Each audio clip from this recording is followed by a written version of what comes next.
Hello. I am Major Linda Payton, USA Southern Territory.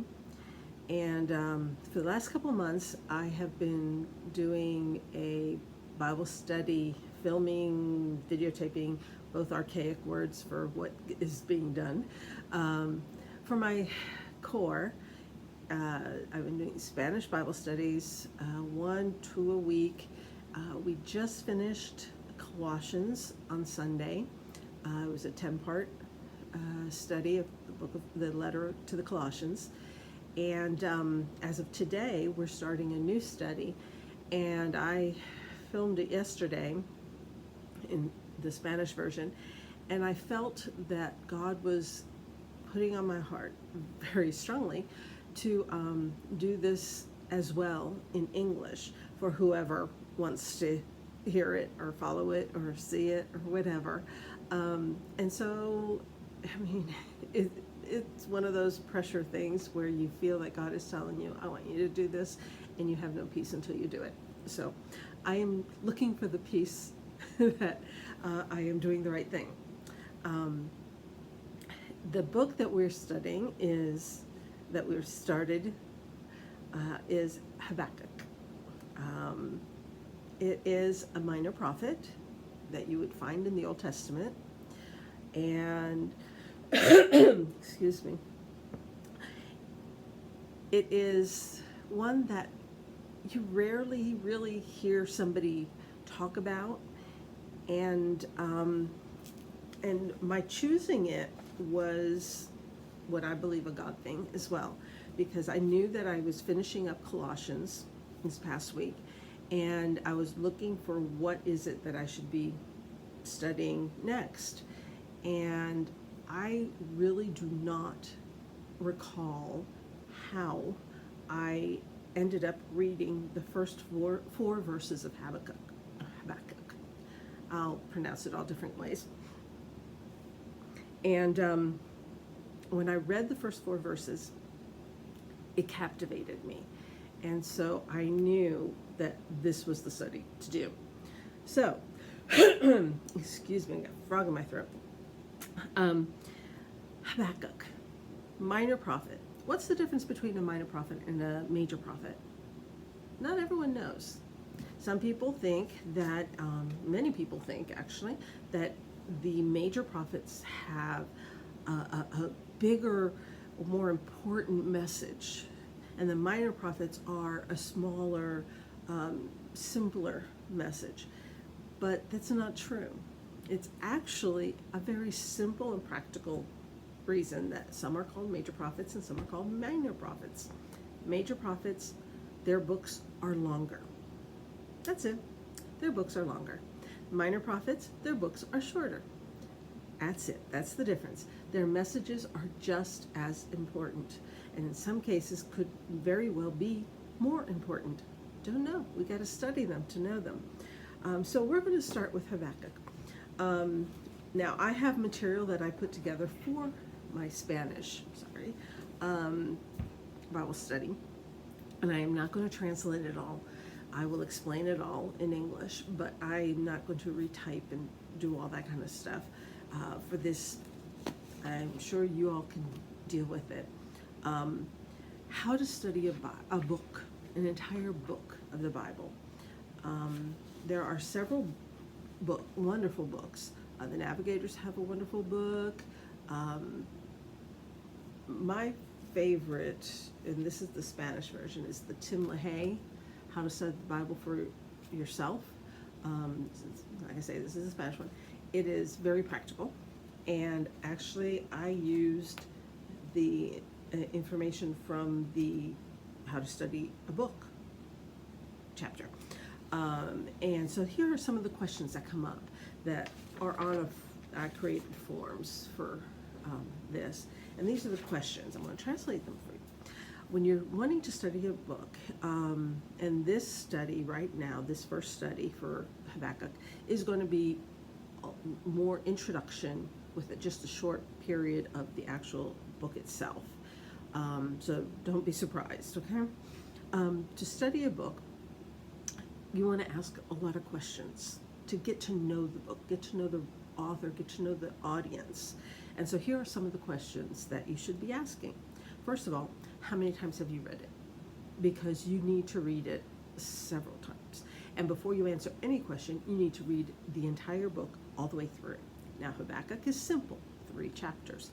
Very easy to read. You can read it in under 10 minutes. It's doable.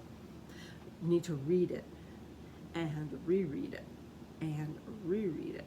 So this is how many times have you read it? Then it asks, who's the author? What are the circumstances that the author finds himself in when he writes the book? To whom is it directed? Give a brief description of the people who are receiving this book. Where was it written? When was it written? Why was it written? What are some of the main problems going on? What are the offered solutions? What is the basic feel to the time period? And what is the feel for us today from this book? Then there's some additional commentaries, basically explain the main theme of the book, the key verse of the book. What do you think is the key verse of the book? What do others think the key verse is? And write out an outline. Those are the kind of things that you would do ahead of time. And I did. I've got them. It's all in Spanish, so unless you can read Spanish, it's not going to help you to look at them. I even ended up with my study writing more information on the back of this sheet just to get it all written down. And so some of the things that I found out about this book, I have now read it 3 times through. The author is Habakkuk himself. And Habakkuk actually in the original Hebrew, because at that time period, people used to use names that had a meaning to them. They had a different meaning. And Habakkuk actually translates to he who embraces or he who clings. So that's what his name actually means, he who embraces. So I kind of picture it as he who embraces God. He wants to be godly. He wants the world to be godly. He embraces God. He clings to God. What are the circumstances in which he finds himself? It seems that he is surrounded by sin and sinful people, and he's worried about this, and he's upset about this. Who is this directed to? The book is directed to the nation of Judah, the kingdom of Judah. For those as a reminder, in the time of King Saul, David, and Solomon, there was one country called Israel, one kingdom called Israel. When Solomon's son took over, there ended up being a split, and 10 tribes created the kingdom of Israel on the top here, and 2 tribes created the kingdom of Judah at the bottom. Now, at the time that Habakkuk is writing this book, the kingdom of Israel is no longer. It has been taken captive by the Assyrian Empire, and they have been taken away. And so the only thing left, the only part of the nation of God's people is the kingdom of the south, the kingdom of Judah. And this is where Habakkuk lives, and the people who are going to read this book for the first time live. And they are surrounded by others, but the Assyrian Empire has been the juggernaut. They have been the ones who have been taking over that part of the world. And Judah is basically paying Assyria not to invade. They're paying huge tariffs, huge penalties to the Assyrian Empire just to remain their own kingdom. Now, to continue, let's go back to the questions. Where was it? Yeah, where was this written? It was written in the southern nation. When was it written? it is pretty well decided. It was written approximately 605 to 607 before Christ.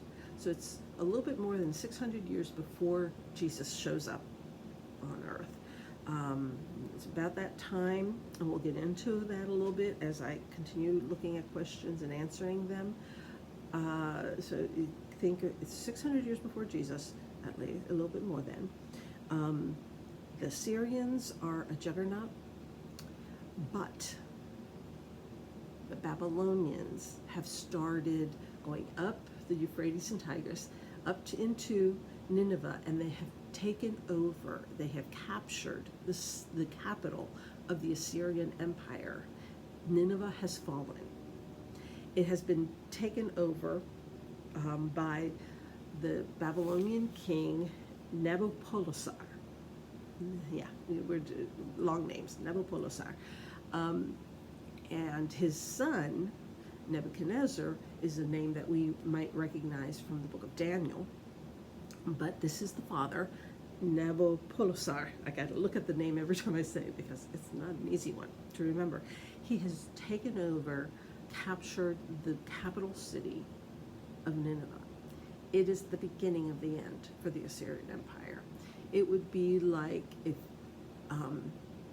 England, when they attacked Washington, D.C. in 1812, in that time period, 1812, 14, if they had captured the capital, it would have kind of sent ripples down. I mean, they pretty well took, but it hit the colonies, the new country, the very young country of the United States by surprise, and it hurt us, but it didn't spell the end yet. For the Assyrians, they are fighting back. They are fighting back. And this is the outside world that Habakkuk is seeing. We'll continue. Why was it written? It was a warning. There's actually a prophecy in here, a couple prophecies in here. So it was written as a warning, as an explanation. What were the main problems? There was oppression, and evil was very common at that time. And we are going to stop looking at these questions because it'll start going into what the actual scripture says, and I don't want to confuse us or give you a hint yet. But I'm reading about Nabopolassar and Nebuchadnezzar, and then you get off to the side, you have the Egyptian pharaoh Necho, or Nisau, I don't know how you pronounce it in English, Necho. But in Israel, at the time this was written, the king is Jehoiakim. He is the son of Josiah, who was the son of Ammon, who was the son of Manasseh. I'm going to go that far back because I want to explain what's going on in Israel at the time. Manasseh is an evil king. He doesn't worship God. He worships other gods, false gods. He is evil, and the country is. It's just the way it is. When he dies, his son Ammon takes over. Ammon is king just like his dad. Bad king, evil king. Country keeps on going on the road of destruction, basically. But he's only king for 2 years, and he dies.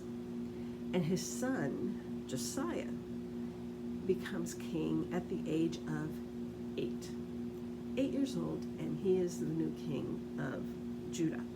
Now, of course, at that age, you really don't hear too much about him. He's not going to make a bunch of decisions because at that age, you always have proxies who kind of oversee the kingdom until you become of age. And so really he doesn't do much until he is 16. And when he is 16, he takes over. He becomes king. And as king, he says, we've got to get rid of all these false gods. I'm not sure where that's coming from. And when he's 18, we'll find out why. I'm not sure where that's coming from when he's 16. Maybe his mother loved God. I don't know. Because I'm not doing a study on Josiah. I'm doing a study on Habakkuk. But at 16, he ordered that all the false gods, all the temples built to the false gods, were all to be gotten rid of in the entire country. And so they were. And 2 years later, when he was 18, he ordered that the temple be cleaned and repaired and reopened and rededicated.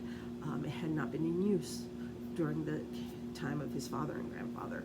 So at the age of 18, he orders this, which again is why I'm going to have to do a study on that. It's probably in Jeremiah or 2nd Chronicles. Yeah, I'll have to look it up. But anyway, he orders that. And while they're cleaning up the temple, they come across these rolls, these scrolls. And they find that it is what we call today the Pentateuch, the 5 first books of the Bible. Pente meaning 5. Pentateuch, and also known as the books of Moses or the laws of Moses. And so Josiah has them, the scribes, read. He's never heard them before. He has never seen them before. He doesn't know what the Bible at that time, those 5 books, say. He has no clue. And so they start reading.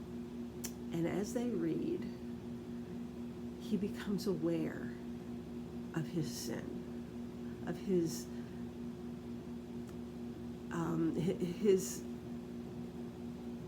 sinful nature, his going against the law of God, how his country, his nation has gone against God, who had made this covenant with them, and they had broken this covenant over and over and over again. And he, at that moment, he says, okay, this is it. And he repents, he asks God for forgiveness, and they continue and they set up and they get the temple ready, and for the rest of his life, the nation of Israel worships God and only God.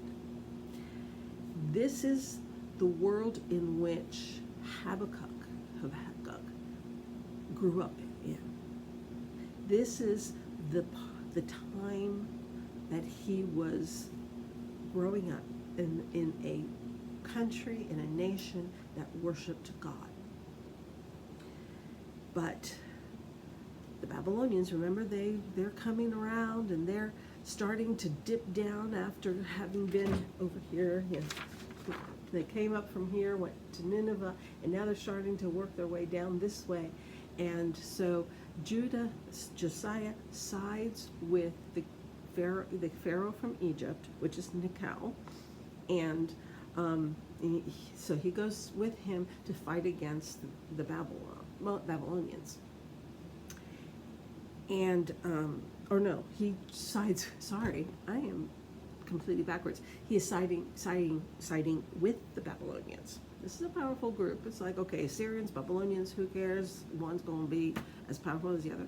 But the Pharaoh from Egypt is trying to fight upwards and trying to gain territory. And so Josiah and Judah fight against the Pharaoh. Sadly, the Pharaoh wins. And he kills Josiah in a battle. Josiah is 39 years old. He has been king for 31 years, but really only 23 years as real king. And he dies. And so the Pharaoh, the Egyptian Pharaoh, rather than allow the firstborn son of Josiah to become king, the Pharaoh chooses one of the other sons, Joachim. Joachim or Joachim. I have it written in Spanish here, so I'm here like, I don't know. Anyway, he chooses him. And so he's going to oversee, he's going to be the new king of Judah. He does not take after his father. He takes after his grandfather and his great-grandfather. If you're into Star Wars, you know how that works. It's like Han Solo's son does not take after him, takes after Darth Vader, his grandfather. Okay. So anyway, so here we have Habakkuk living in a nation that has started its downslide, its downfall. Jo- Je- Je- Jehoiakim, whatever, um, it brings back these false gods and sinful practices, things that people should not be doing. People should not be treating others this way. And this is where Habakkuk is when we get to the beginning of the book of Habakkuk. Now, this is in Spanish, of course, because I did it for my Spanish thing. Here is Habakkuk. These are the kings. This is Babylonian kings, Pharaoh down here, timeline. So I'm a visual person. I need to see it to better understand things. I'm old. I grew up pre-computer, so for me, yes, I could create it on the computer, but for me, it's actually more beneficial to draw it with a pencil and ruler. So anyway, so here are the Judaic kings, Babylonian, Egyptian. These are all prophets, Jewish prophets of the nation of Israel, of Judah. Habakkuk, those who came before him, those who are his contemporaries, and those who came after him. Now, if you really want to know more about the world where he was at the time, Habakkuk, living, and you want to do a bigger study of this, please look up the book of Jeremiah, which is one of the major prophets, so it's going to be a long book, and start reading it and get a feel for what the people are going through. Who are these people? Jeremiah lives through most of Josiah and all of Joachim and into what comes next in the future, which we'll read about in the book of Habakkuk, in the prophecies in Habakkuk. So now we have spent plenty of time on most of the introduction. There's still more to come, but I want to read the first 4 verses of the book of Habakkuk. Habakkuk chapter 1, verses 1 through 4. 1 simply is the introduction. The oracle that Habakkuk the prophet received. Basically, the prophecy that God gave Habakkuk. The book of Habakkuk is a conversation between the prophet Habakkuk and God. Similar, but much, much shorter than the conversation between Job and God. This is Habakkuk and God. And so verses 2 through 4 is Habakkuk's complaint. He is complaining to God. And this is what he says. How long, O Lord, must I call for help? But you do not listen. Or cry out to you, violence, but you do not save. Why do you make me look at injustice? Why do you tolerate wrong? Destruction and violence are before me. There is strife and conflict abounds. Therefore the law is paralyzed and justice never prevails. The wicked hem in the righteous so that justice is perverted. I remember the first time I read that, and I've now read it like 9, 10 times, but the first time I read that, I'm here going, that sounds so much like the world where we live. I don't care if you are in the United States or any other country. When you look around us, this is what we see. Again, verses 2 through 4. How long, O Lord, must I call for help, but you do not listen? Or cry out to you, violence, look at this violence, but you do not save. Why do you make me look at injustice? Why do you tolerate wrong? Destruction and violence are before me. There is strife and conflict abounds. And my goodness, if you get onto Facebook, you're going to see conflict abounding. Therefore the law is paralyzed and justice never prevails. The wicked hem in the righteous so that justice is perverted. This is the world of Habakkuk. This is the world of today. And this is why I think this is why God brought me to those verses, because this is something that is important for us today, as it was for him. And we might not like the answer, but ultimately, we will. Habakkuk complains to God. In the second study, we're going to look at God's response. Now, like I said, we've got all of this going on. Some of the other questions were that in the study was what are the, we went over what are some of the main problems going on, and basically Habakkuk is saying there's evil and oppression is common, and he's asking God why. And the only solution that Habakkuk gives, at the beginning at least, is he wants God to take care of it. Do something, God. Why aren't you doing something? If you did something, it would be better. And then what was the main feel for him at the time? He was questioning why he was surrounded by sin.